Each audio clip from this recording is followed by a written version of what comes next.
Good morning. My name is Angel. This is the second episode of saying goodbye. And I was just listening to the first episode as I was coming to work, and man, it really brought back a lot of memories. I recorded the first episode and I really didn't take like a good listen to it. But you know, I did take a listen, and man, that is really tough to hear. Because you talk about it and you don't really understand how hurtful. You don't realize like just the depth of pain that's in there. Just the chaos. The chaos, that's definitely what it was. And for those tuning in or having seen the first episode, I'm just gonna what I'm trying to do here. I'm trying to reach as many men, and I say, oh, this is a podcast, for men, but when women go through that too, and this is just, like I'm as I just keep going through things will take their own shape and just go where they need to go and reach who they need to reach, and speak to who they need to speak to and how they need to speak to. And this is for like humanity, for just being a human being and just suffering and going through things in life, adversities and things that you need to overcome. First, I'd like to thank God for just bringing me here, and let's get into where I left off. Growing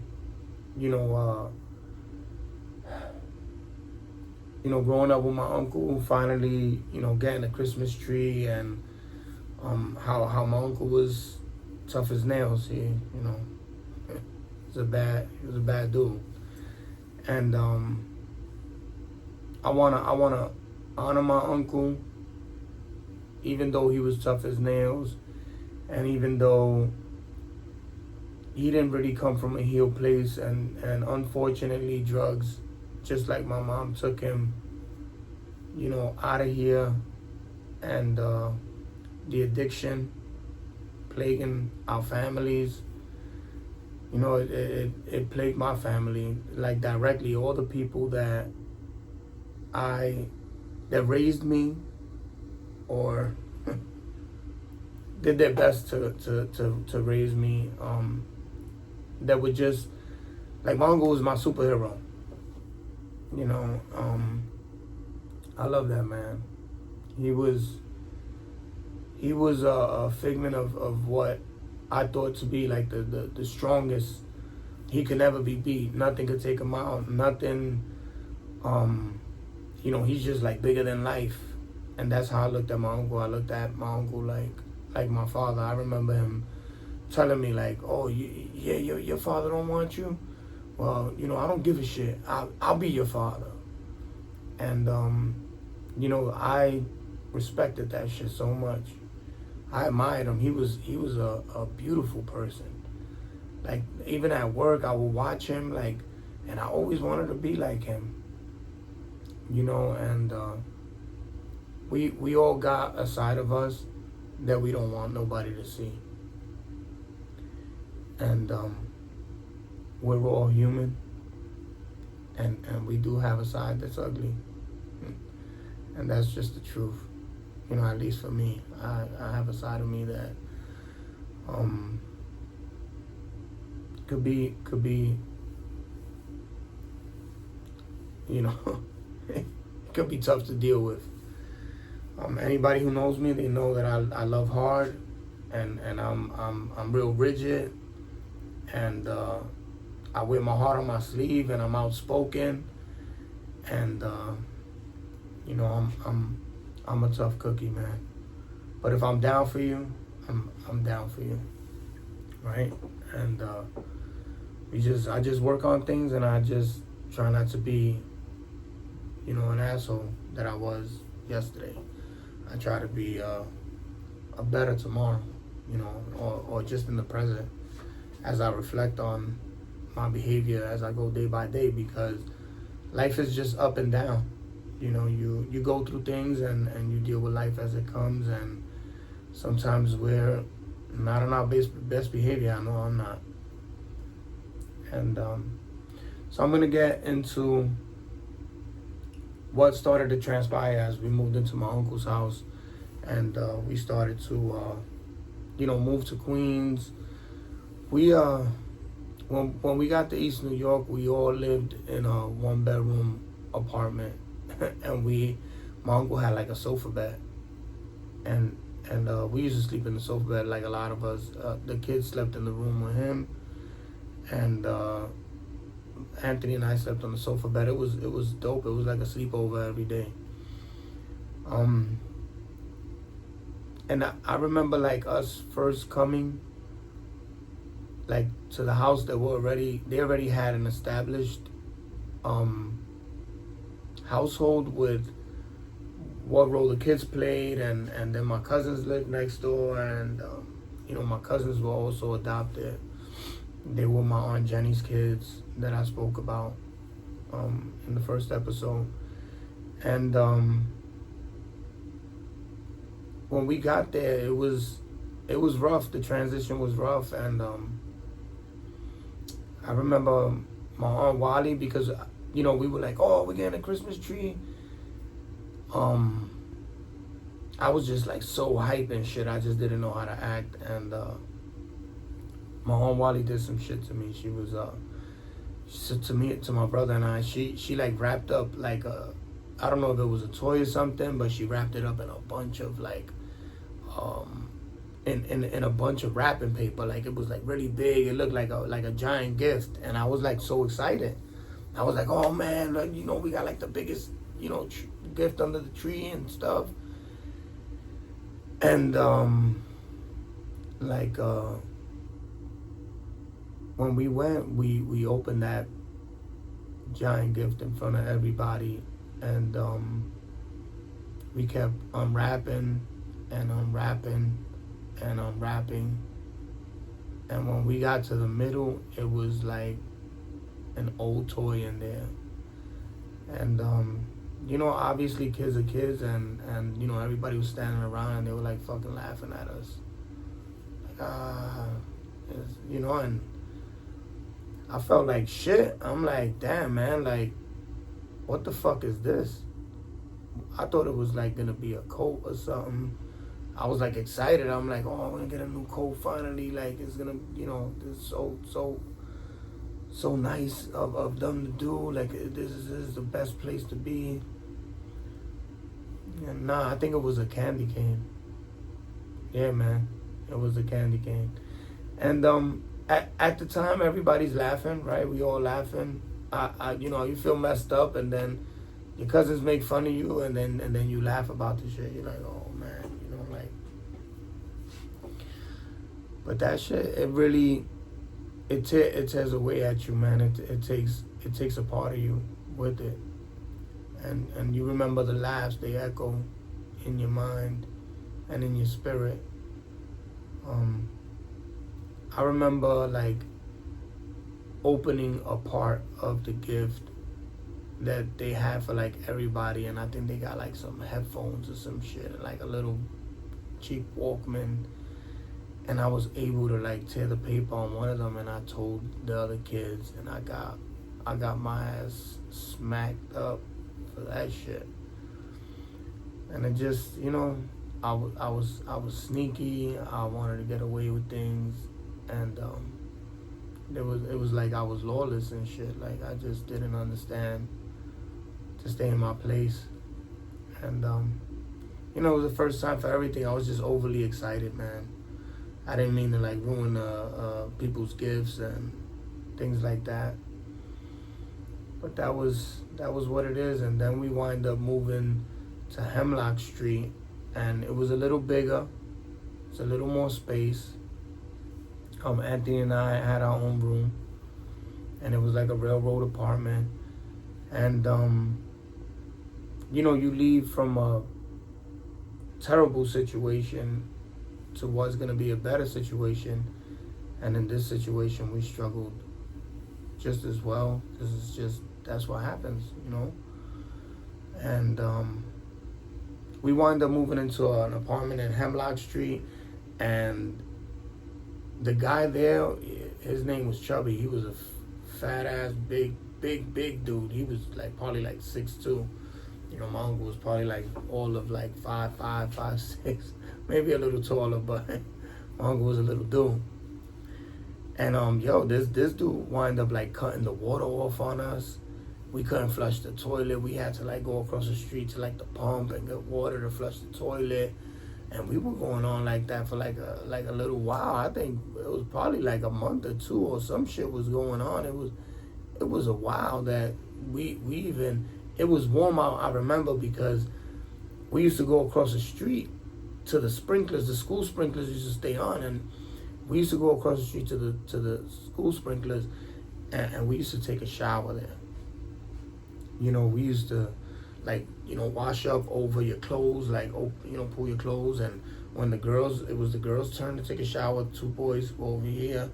Like me and my brother was on one side, my uncle and my cousin were on the other side, and while the girls would wash up and stuff. And we did that a few times, man. And that shit was tough there until my uncle wound up, you know, like fist fighting with this dude. And I don't know how my uncle fucked this guy up, but my uncle whooped this guy's ass. And you know, he used to tell me, I don't care how big they are, I'm telling you, stop being a pussy. And it was just a driving force in my life to be aggressive. Like, you gotta be aggressive all the time, in every turn, in every way. And it's no way for a kid to grow up to be forced to be that way. And it wasn't a choice. It was like, this is the way you're gonna be. You know, like, this is the way life is. And to a certain extent, yes, life is tough. You have to be tough, but you don't gotta be violent with everybody. You gotta learn to defend yourself and not allow people to take advantage of you. Absolutely. You know, like, I think that's important.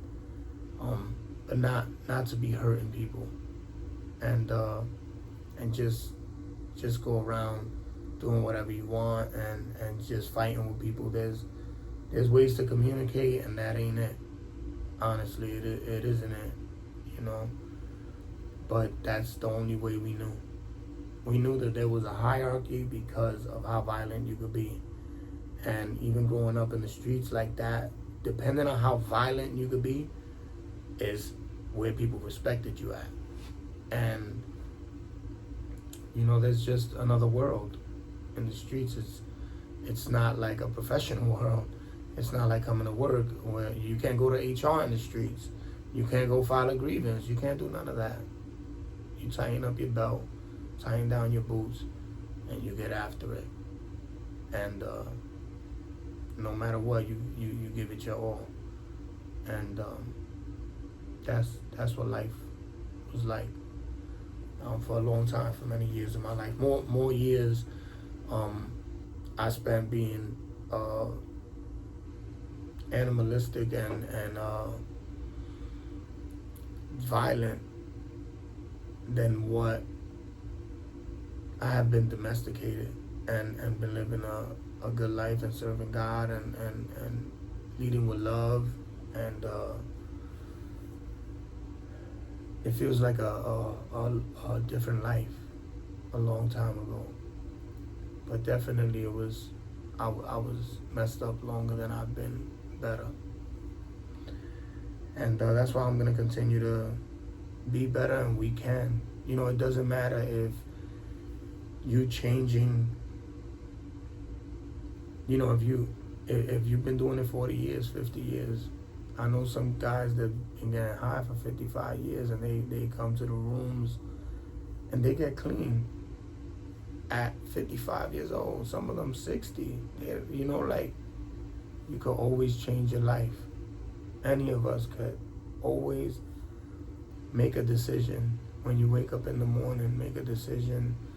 After you take a shower at night, make a decision when you're tired of being in them shelters, or you're tired of living in the streets, or you're tired of coming down off them drugs, and tired of like having that moment of clarity so many times, because eventually the moments of clarity are not going to come anymore. And you know, a lot of our moral compasses are shot out, and we're more willing to do things that are not right.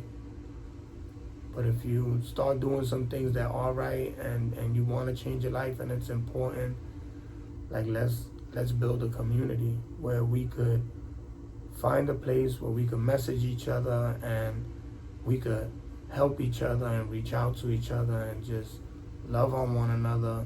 And I know it sounds far-fetched to say things like that, but if you make it that way, it's going to be that way. It ain't, oh, there's no place like that, but we can make a place.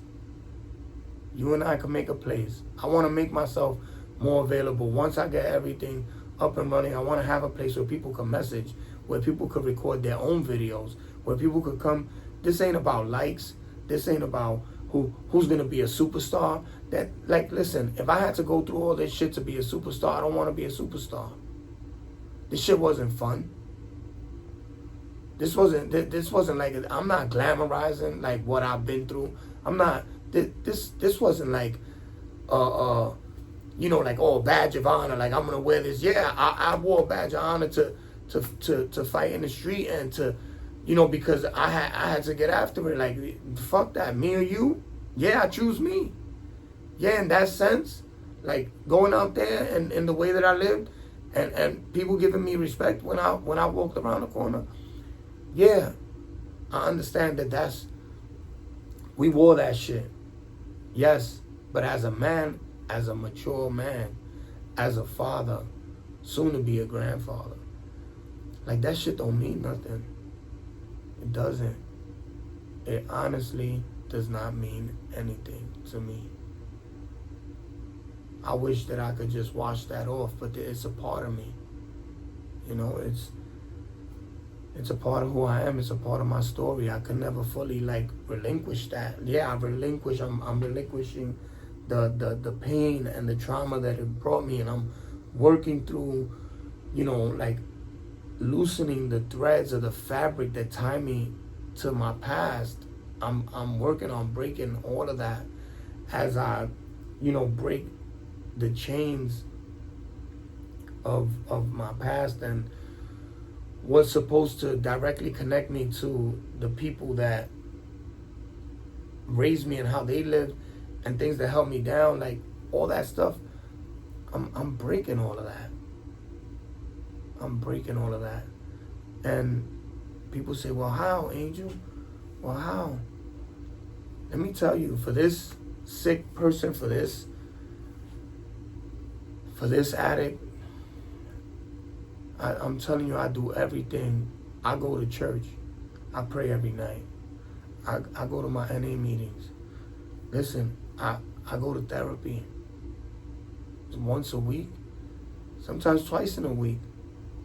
Every 2 weeks when I feel better, sometimes I take a little break. You know, and then I go to the gym and I work out because I need some balance. And on top of that, I got a good group of friends, man, that I reach out to, and we talk about deep things. Like my brothers, you know, a few of them.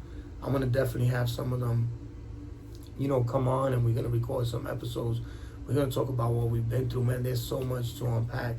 I'm telling you, there's so much to talk about. And so I'm going to get back to it. And, you know, I saw my uncle beat this guy down, and the dude was like 5 times my uncle's size. The guy came with bikers. This guy shut off our water. Like, we taking a shower in the schoolyard, PS 159 in Pickens Avenue over there. And it was just like, it was miserable. It was like, yo, what the fuck? What is this? And the guy came with bikers to like jump my uncle, and my uncle came downstairs. I couldn't believe my uncle went outside. I said, yo, there's like 5 dudes out there, and my uncle went outside by himself. He was tired of being pushed around. He was tired of this dude like abusing the fact that he knew how to shut off water and like just mess with us. And supposedly he was like bullying everybody. And yo, my uncle came outside, and the bikers were like, yo, you called us for this guy. We ain't jumping that guy. Like, you guys got to fight between y'all. This is between you guys. And they started fighting. And my uncle knocked this big dude out. I mean, lifted him off his feet. I couldn't believe what I saw. And, you know, after that, I was like, yeah, I'm going to be a fighter. I'm going to fight in the street. And it's just the wildest shit, man, that you want to aspire to be violent and beat the shit out of somebody because it excited you. Because you just grew up in the streets and you seen everybody fighting, and that was like a thing. To be like that, fighting over everything. And, you know, it's safe to say that the water came back on. And we were able to take a shower and, you know, start living a little different and get back to a little normal living. And we were even tight there in that apartment. And, you know, eventually, I think a couple of months later, my uncle was like, you know, we're going to move to another place. You know, and we did. We moved to another place in Queens on 113th Street. And we moved there. It was a beautiful area, man. And we rented a house, and it was nice. It was way more spacious. I felt like good when we moved there, and it was a little more peaceful. I would get my ass whipped because I did all the wrong things. I remember I had to use the bathroom, and I didn't want to use the bathroom in school. I was a little embarrassed, and I wound up leaving school early, and I went home to use the bathroom, and they called home, and my uncle waited for me to get in the shower. Yo, and he whooped me while I was in the shower. Oh my God, that was a terrible ass whipping and a half. And yeah, man, I was definitely afraid. Like, if he lifted his hand, I would like fall back, or, you know, like, he would go to hit me. He used to call me like bozo, call me class clown, you a fucking idiot, oh, you're never gonna be anything. And this is like not every day, but it's just things that are told to you like over and over. I remember there was a song about, oh, your mama's on crack rock because she's a crackhead. And there was a song like that, and they used to play it on the video.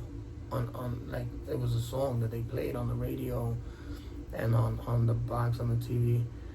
And the kids thought that shit was funny, and they used to sing it to us because my mother was a crackhead. And, you know, like, my aunt used to laugh about that shit. It was like a funny thing. Like, haha, yeah, your mother's a crackhead. And, you know, it was, you would try not to show that shit bothered you, but hell yeah, it bothered. Hell yeah, that shit hurt. You know, it just chips away at you and chips away and chips away. And so you believe that you're not worth anything. It just breaks you down. And this is why I say that, you know, we're being raised by people that don't understand what a healthy household is not to, like, disrespect anybody. I appreciate my aunt and my uncle taking us in and doing the best that they can And, I love them. God rest their soul, they both passed away. And they're no longer with us. And, I've had a lot of loss in this life. My mom's gone. My uncle that was like my father's gone. Wally that was like my second. My Aunt Wally, she was like my second mother. She passed away. And I lost my oldest brother Booby to murder. And I'll talk about that later on in a future episode. And as I'm just gonna keep unpacking, and I'm just gonna keep talking about it. I'm gonna keep talking about like just what life was and what life is for me like now today. I'm just gonna show you through the things that I've done that things can change. And it's not perfect, right? I'm not saying here being perfect. See, my office is a little wreck. It's messy. Life is messy. My life is messy. It's not perfect. I'm not sitting here trying to say, like I'm a healed person and I don't do nothing wrong and I walk on water. Excuse me. But what I'm saying is that if you work on it, if you make purposeful changes, life could get better. It gets tolerable. And if we get out of our own way, life could become something beautiful. If you just give yourself a chance. And I mess up, man. And some days I know I did messed up things and I gotta go back and I gotta apologize and I gotta make amends and I gotta say, man, I shouldn't have acted that way. I shouldn't have did that. And that's what makes me human, man. I'm not trying to sit here and be perfect. I'm not sitting here and trying to say, because I got 3 hots in a cot and like everything is better for me. Like, no, man, I struggle. To this day. I'll struggle tomorrow. And the beauty about it is that anytime I struggle, I learn. I grow through what I go through. And I understand things. And I could still make a mistake. And I could still make a bad decision. And I could still apologize. And I could still make changes. And there's always going to be room for improvement. And that's the beauty of life. Like, we are a forever project. It's not something that we get right and then it stops. I stopped doing drugs and selling drugs and all that stuff. And then it's like you acquire some things in life and then guess what? Now you're given the task to be responsible for these things. When you have a child, you're responsible for another person's life. That has been one of my greatest gifts in life, is to be able to be there for my kids, to be different, for them not to see me drunk on the floor, pissing on myself or fighting, high on drugs, my eyes all beamed out from sniffing coke, popping ecstasy and being just a damn garbage can and smoking cigarettes and weed. Yeah, man, my kids,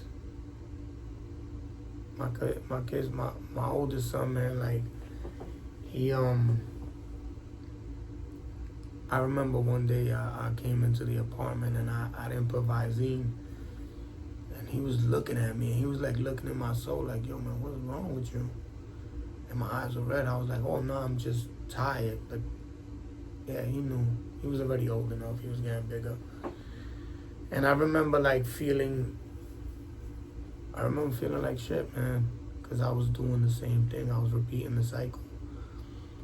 And I didn't want to live that way, man. It was important for me. And listen, even if it's important for you, even if you did mess up, I messed up. My daughter was born, my son was there. I messed up. I was still drinking and doing them things, but it's never too late to turn it around. It's never too late to say, yo, I'm gonna change. Even though you tried 50 times, that's the beauty of it. Keep coming back. Keep trying until you get it. Get around people that's doing better. Get around people that's living a good life, a clean life, a godly life. Be around people that's way out of your league. Be around people that you want to imitate, that you want to be like. Like just hang around.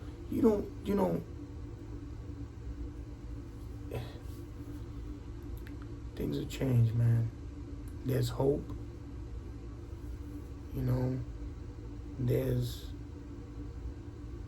There's a lot of hope. If you want it, you can have it.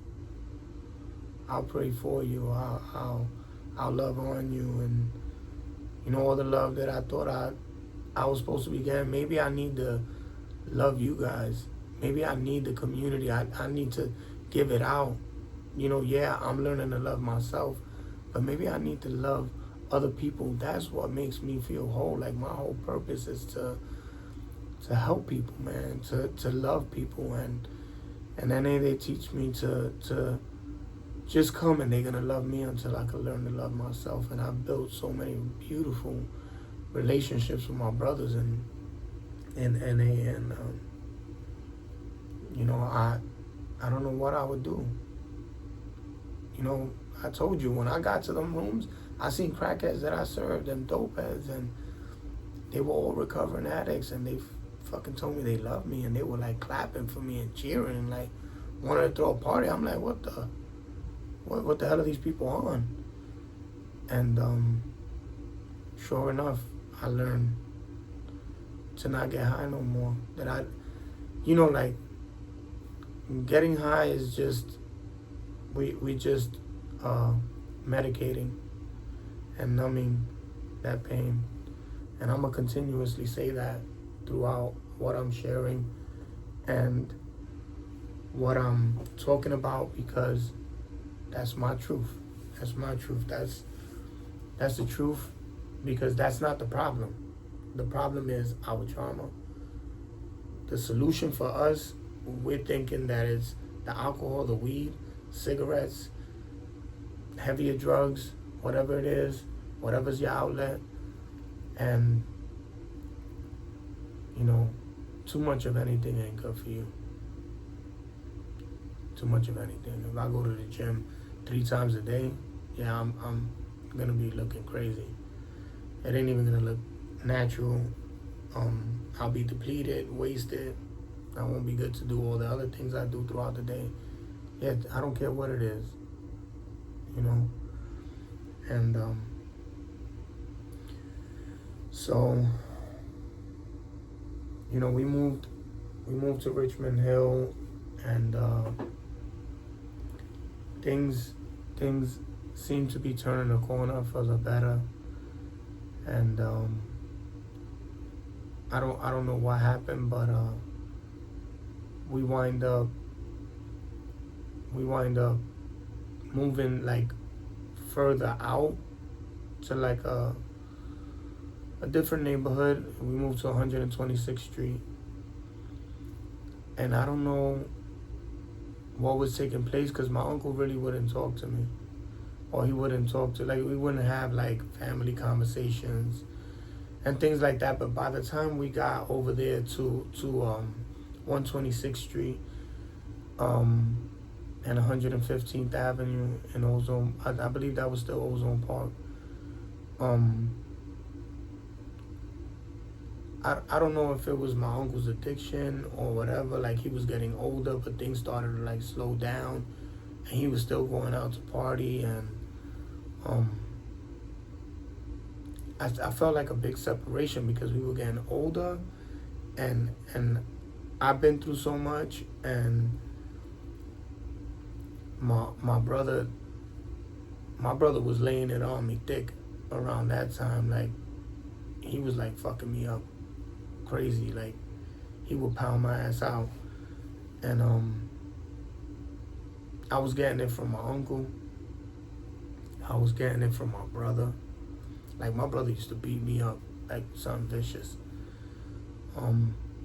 You know, and as like now as a man, like I understand that he went through things too, but I also understand that I didn't deserve that shit. You know, and I was just angry.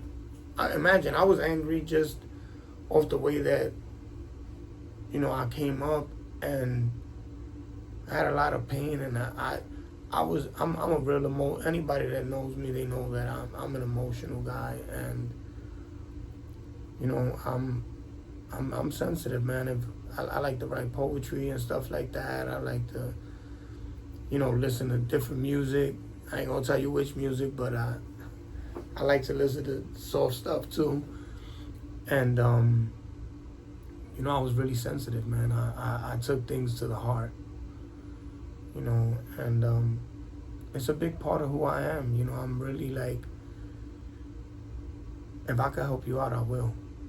Even if you're my enemy, man. Like, at this point, everybody needs help, and myself included. You know, but I remember my brother Anthony, man. He fucking, I would mouth off to him because I couldn't mouth off to my uncle. My uncle used to whip my ass, and Anthony used to say some wild shit to me, and I used to respond back. I was already 12 years old, and I was like, I ain't fucking having it no more. I'm getting bigger. I'm like, yo, like, I ain't gonna deal with this shit no more. And I don't know what happened, but I told him something like, yo, man, get off your high horse. And he fucking like attacked me viciously, and I wind up, we were wrestling, and I was skinny. I was like a stick. And we started wrestling, and he overpowered me, and he knocked me down to the floor, and he put his knees on my arms, and he started punching me in my face. And I remember that ass whooping. And I couldn't get out of the position. And he was just punching me in the face, and I don't remember how that ended. I was so angry. I just know I never wanted to feel that feeling again. You know, I felt it like on an emotional level. I felt it on a mental level. But I never felt it like that, like on a physical level. Even when my uncle used to whip my ass, or my mother used to whip my ass, the beating would stop at a certain time. But my brother, like, opened up a different chamber of, like, ass whipping. He, like, did something to me that something clicked. And I was like, I'm not fucking dealing with that no more. You know, like, I'm going to do anything that I can not to feel that again. And thank God that I never killed anybody or, you know, did any harm, because it was in me. It was definitely in me that if I was pushed to a point, I'm willing to go all the way. I think at that point I knew how far I'm willing to go not to feel that ever again. For somebody not to, like, do that shit to me ever again. And you know, I love my brother, and he's all I got left. You know, and you know, I miss him. We don't have the relationship we used to, and I try to reach out as much as I can. He lives in New York. I live in PA, and I really dislike my brother a lot. I almost, like, it was like I hated him, because he used to give it to me. And that was a tough time, man. My teenage years, like going into 13. You know, I was just angry all the time, and I could fight good because I was getting my ass whipped by him and my uncle. Like, I was like, yeah, these guys can't beat my ass the way my brother beats my ass and the way my uncle beats my ass. And I just had this anger in me, and that's when I started junior high school, and I took it to the streets, and I started fighting, and I didn't give a fuck. I wouldn't shut my mouth up, and like, I was a loose guy. That's when I really, after that ass whipping, I was done. I was tired. I had enough. And I think that was like my breaking point. At that point, it was my breaking point that I just wasn't going to take it anymore. I wasn't. I was like, man, I ain't doing this no more. This is not going to be my life. I'm not going to be somebody's punching bag. You know? And I was never that bad in school. Like, I was pretty good academically. You know, I'll be honest, nobody ever had a conversation with me. You know, I've heard like, oh yeah, you need to go to school and finish it, but I never understood the importance of it, of education, of educating yourself and finishing school and just finishing anything in life. Like, I never finished nothing. I started everything, finished nothing. That's the way my life was. You know, and that shit was since I was a kid. It wasn't something that I learned when I got older. And because I was so beaten, so broken mentally, emotionally, spiritually, financially, there was no funds. I don't know if that would have made it better or worse. Probably I would have done drugs at an earlier age if there was money involved, just to numb the pain. And I probably wouldn't be here. But yeah, that's definitely like the tipping point. And, you know, I'm like getting everything together, and I want to be putting this podcast together. I got my YouTube together, my YouTube channel. I'm setting everything up. I'm getting a laptop. I'm gonna start putting everything out. You know, I'm gonna try to reach as many people as I could reach, man. You know, I just want to lead with love. I want to lead with God first, and God through me. I want to be the vessel to share my experience, and hope that this reaches somebody that could say, yeah, me too, and could see that we could come out on the other side of this. Things can be different, and but we can't do it alone. We got to do it together. You know, I need you guys, whoever you are, whoever's listening, I need you guys to hear my story as much as I need to hear your story. I'm going to get together with a good couple of brothers. My son, he's going to help me. A good friend of mine, Sean, you know, he does IT. He doesn't know it yet. He probably know when he sees this episode. I'm going to lean on him. I'm buying myself a nice laptop to record and do things and be able to get things out. And, you know, just continue telling my story and continue on this journey wherever it takes me. You know, wherever it takes us, I hope that you can find that there's strength in vulnerability, and there's strength in your weakness. Because in being vulnerable and being weak, there's so much courage there. There's so much honor there. I will appreciate you to start reaching out when it's available for you to do so. I want to hear your story. I want to listen. I want to go over some things that are important for you, for me. You know, and everybody got their own way. There's no perfect way. There's none.